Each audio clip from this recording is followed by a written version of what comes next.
this is the Range Rover. But if you notice that grille, there's something different out there. More importantly, no tailpipes. This is the fully electric Range Rover. It's built off the same MLA architecture, which actually had the EV space baked in right at the start. This is almost on the verge of being launched. We are not going to be driving this. We're going to be driven around in this.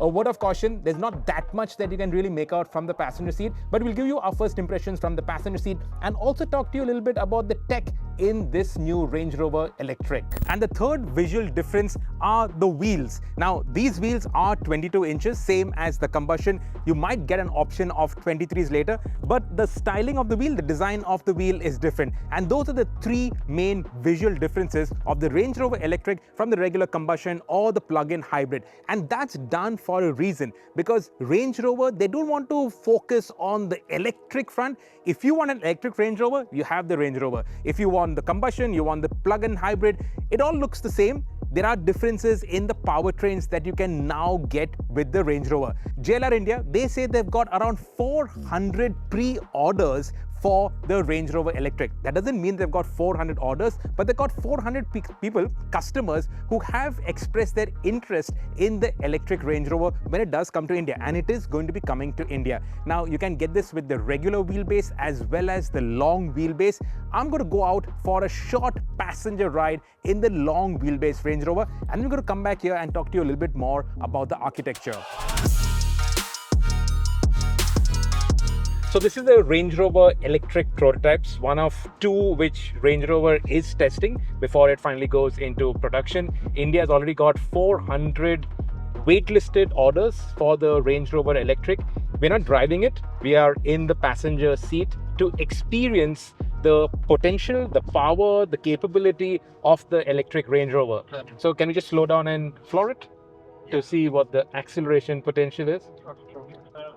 Okay, so that's 50 miles, 70, 80. I'm only going to go up to about 95 because of the track restriction. Yeah, that's 100, and that's miles an hour, so that's 160 kilometers per hour. Yeah, that's right. So it's faster than a Range Rover V8? A Range Rover V8 is a pretty quick car, but this, for me, and I would say this because I'm the vehicle chief engineer, this is a more effortless drive. In common with electric cars, it has instantaneous torque response. There's no, Range Rover V8s are. Does this also have the active road noise cancellation? It will have active road noise cancellation. It's not calibrated for this long wheelbase derivative yet. That'll be one of the next pieces of development work that we do in the car. So if it does boom, apologies, it's just we haven't. And this is the long wheelbase, so the Range Rover Electric will be both in the regular as well as the long wheelbase. Yeah. So again, it's a Range Rover, it's just available with an electric powertrain. So it extends the choice for customers in markets that are particularly focused on electric. So Scandinavia, for example, huge electric potential in that market, or inner city markets where there are social and emission considerations. We're expecting this to do really well. And range? It's in line with an equivalent performance petrol unit. I can't disclose exact numbers yet, but I don't think anyone's going to be disappointed. Okay. Are we sitting a little higher up than in a regular Range Rover? No. It's the same ride height as regular Range Rover, but you may adjust your seat, which I did. Press down. Yeah. It's the same. The same, yeah? Yeah. So we're looking at some fairly vigorous acceleration, and now over these broken patches, there's not that much of that heave-ho that you associate with heavy battery electric vehicles.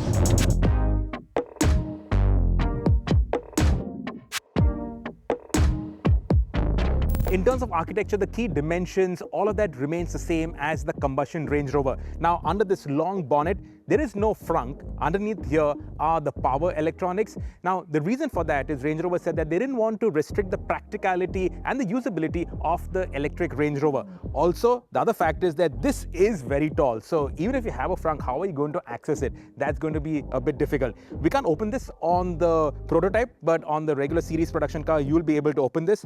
This grille, this is not finished. This is a 3D printed part. It's a plastic part, but this is what the design of the grille of the electric Range Rover will look like.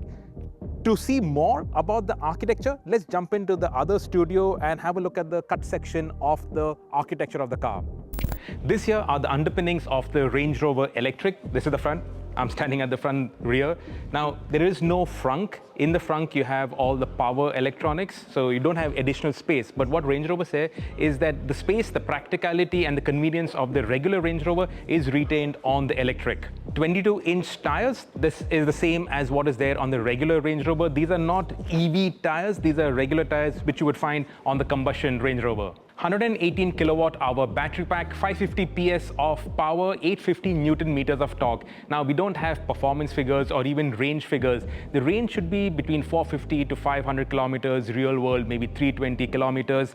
This battery pack, now on the production line, this platform is the same as the ICE and the plug-in hybrid. So all three are made on the same platform. The MLA architecture is an architecture that supports all forms of propulsion.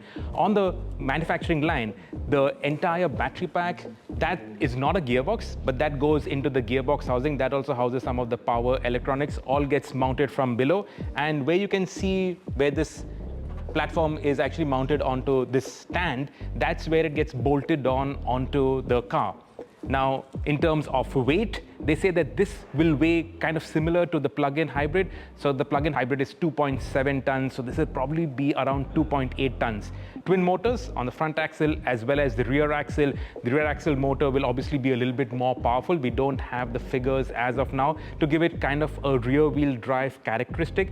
In terms of the way the power is metered out, it is metered out to be like a Range Rover. It has single pedal driving modes also, and it's got this intelligent torque management system where in 5 milliseconds the torque is varied depending upon the traction available and the different surfaces. Also, the power delivery is matched to the different terrain modes, and Range Rover say that this is going to be the most capable luxury electric vehicle in the world. So if you want to go off-roading in an electric car, this probably should be your pick, except of course the pricing.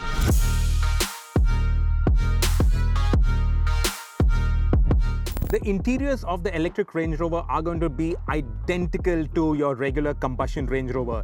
Obviously, in India, the focus will be on the long wheelbase Range Rover. That's what we get, and obviously, customers would want that space at the back. Now, we went for a passenger ride, and the key takeaways are that the suspension feels properly tied down. This gets air suspension, similar to your combustion Range Rover. This is heavy.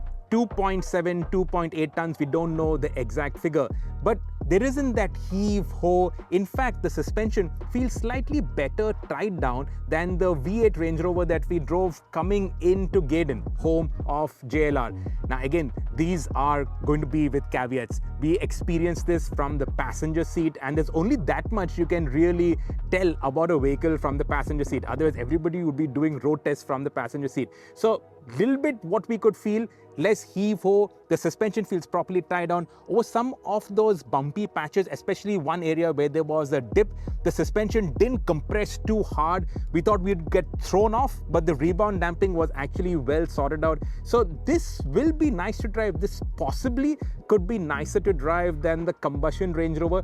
You won't get that gurgle of the V8 engine, and that's a big part of the charm of the Range Rover. This will be the most silent Range Rover. They also have an additional active noise cancellation to cut out the road noise. The sound system has been tuned for the interior of the Range Rover Electric, so it is bespoke to the Range Rover Electric. It'll be even quieter than your combustion Range Rover, even more silent, and also in terms of driving, the way the power and the torque is metered out, the performance is more effortless. They're not saying for sure whether the performance is going to be better than the V8 Range Rover, but the way it is metered out, you'll be able to access that performance even better, and that will in the real world probably make it slightly quicker. Well, that's not the focus of the Range Rover Electric. The focus is to make the electric as good as the combustion Range Rover under all conditions, on the road and off the road, particularly off the road, because that's the key area where Range Rover is saying that this is going to be the best luxury electric vehicle. Let's find out when we finally get out there and drive it. What do you think of the electric Range Rover? Would you buy this over the V8 or the SV? Let us know in the comments.